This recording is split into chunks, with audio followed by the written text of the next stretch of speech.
Hello and welcome to Evil Ginger Miniatures, where we're going to be doing something slightly different.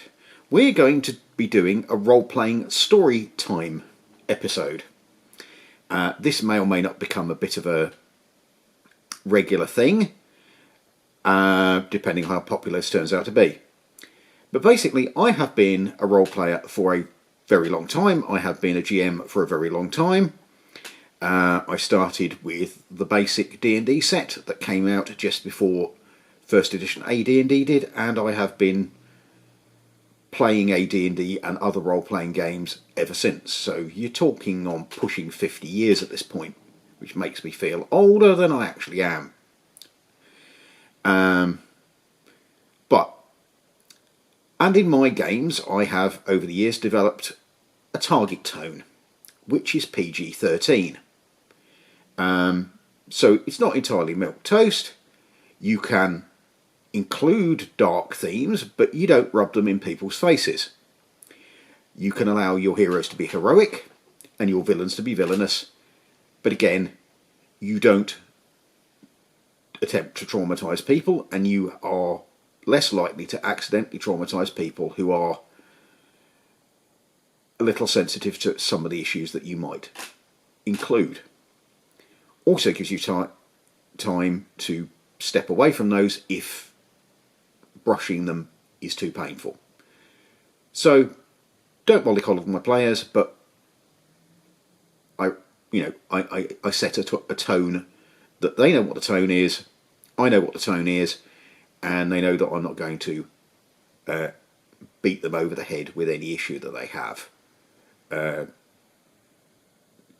Anyway, but even so, players will be players, and stuff will happen which is not planned, which is not intended, but seems to be a result of the bizarre and perverse alchemy of there being people in a room in an interactive game being players.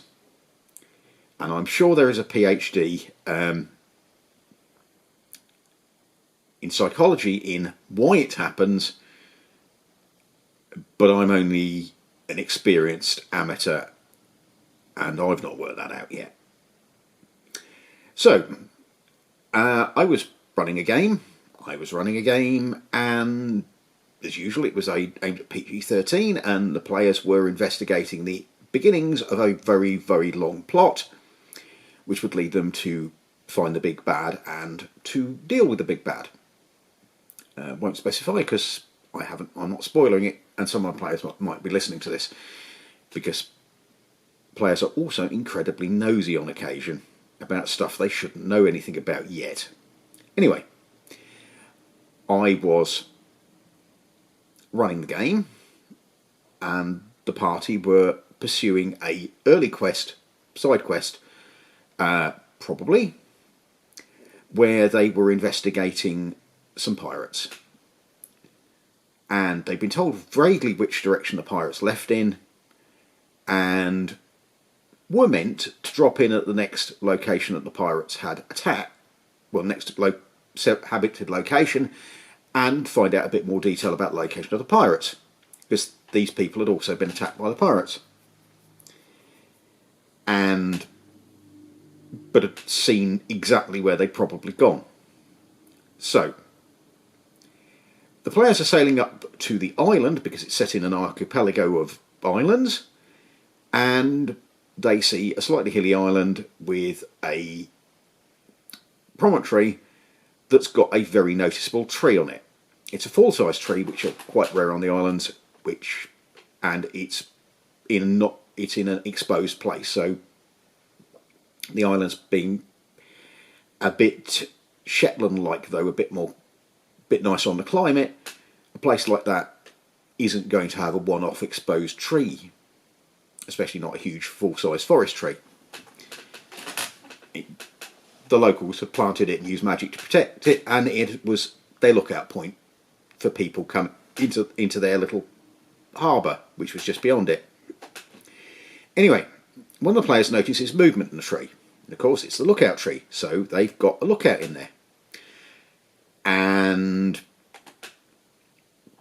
the players get really interested in the movement And a level of paranoia develops in certain of the players that it's a pirate and that it's probably a threat, whatever's in the tree. They haven't established what's in the tree, they just saw a little glint of something, and possibly movement. So they're peering into this tree as the boat approaches. As it gets within archery range, they have another look, and there's probably somebody in the tree, or something in the tree. So they start engaging in target practice. It's at very long range. It's D&D 5e, so everything's at disadvantage. So they are shooting all over the place. In fact, one of them breaks their crossbow because they fumbled firing it. One of the players levitates and goes out to get a bit closer and have a look. And whatever is in the tree potentially is shooting them. Not very accurately, but there's something, sling stones or stones, coming in the direction of the player, who is a member of a monstrous race, so people that don't know them are quite likely to react as if they were an actual monster and get a bit agitated. So there's no damage done to anybody, but there's an exchange of very inaccurate shooting. The player that went out and levitated got a better look, and there's definitely somebody in the tree. Then they get a bit closer, and the range gets better, and the shooting therefore gets potentially more accurate. The incoming fire is mostly aimed at the monstrous player, and is not getting within. He's going all over the place and not hitting them at all. However, one of the players draws a bead on the movement in the tree, releases their crossbow, and hits something. Again, get to roll the damage. They haven't seen what they've shot, but they've shot something. And they rolled 21 points of damage. Because it was a critical hit and a figure fell out the tree. Flat, face down onto the ground from about 10-15 feet up a tree. And didn't move. They peered at the figure from the bow of the ship, wondering what it was. Because they shot it before they even saw it. And they were trying to work out whether it was a goblin or not. Well, it wasn't a goblin.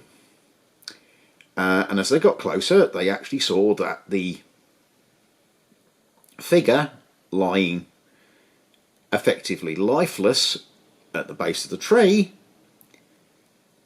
slowly became apparent that it was a child who had been up in the tree watching for approaching ships. And so they drew up close to the island and jumped off their boat, or some of them did, and the rest of them carried on with the boat as the current between the islands took them round the promontory, which is where they were going anyway. The people who landed rushed up to the child and found that it was just alive. And it was very definitely a child, and they had very definitely shot it with a crossbow. And if they didn't do something pretty quickly, it was going to die. And the shooter was having conniptions about being a child murderer. Again, this wasn't part of the plot, it just happened. The players then did what we'd expect. They actually healed the child. They didn't use a healing spell on the child. They basically used Spare the Dying, which meant the child wasn't dying anymore, but was unconscious, so they couldn't ask the child any questions. Or find out what it was doing in the tree, or why it was shooting at them, or any of the little details which might have elucidated the situation. Unfortunately,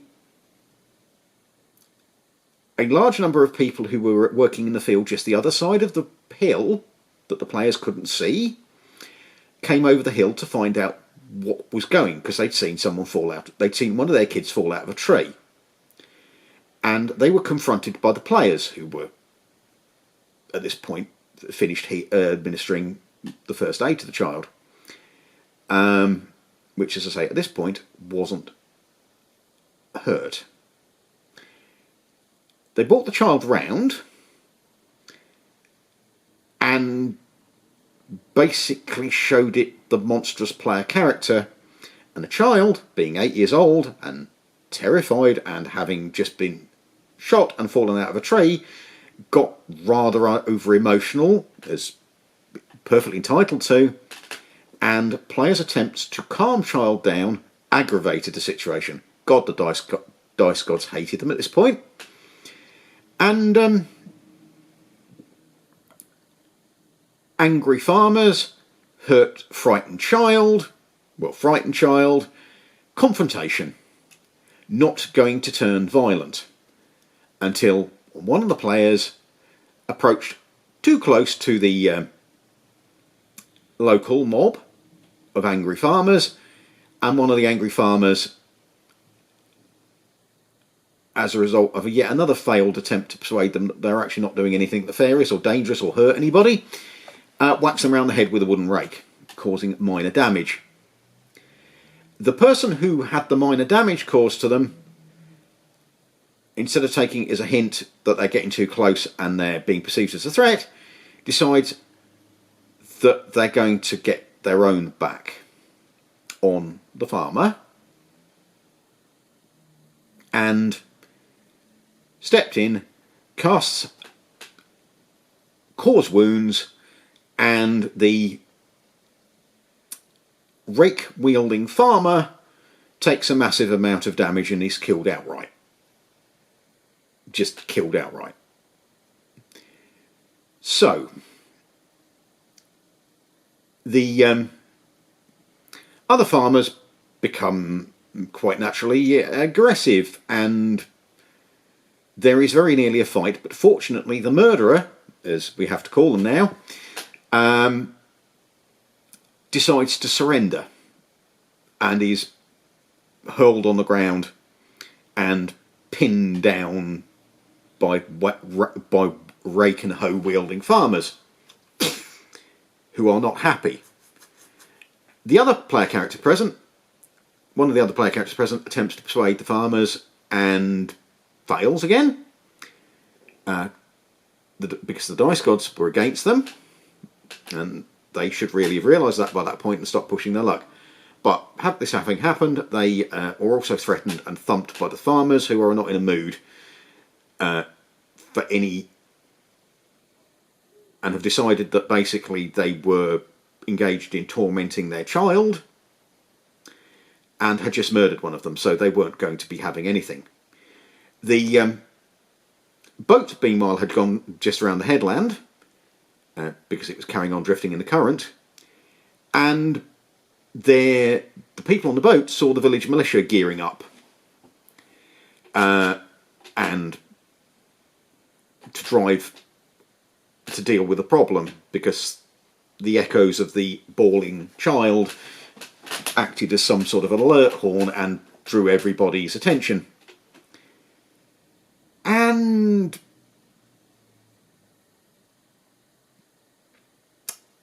that is player characters being player characters. They got out of it in the end, and on the honour of one of the player characters, who happens to be a paladin, he wasn't involved in the actual issue initially, the person who perpetrated murder was not hung by the villagers, for murdering one of them. Couldn't get the person back, and they were told that they were never welcome at that island ever again, but they got to find out where the pirates were and to carry on with the mission. But that was a game session that I had planned loosely. And that's how it went. And if you like that, there are loads more stories like that, because I run game sessions every week, and I'm in game sessions most weeks, and there are always tales to tell from games. Take care, everybody, and goodbye. And remember, identify your targets. That's the moral of the story. Goodbye.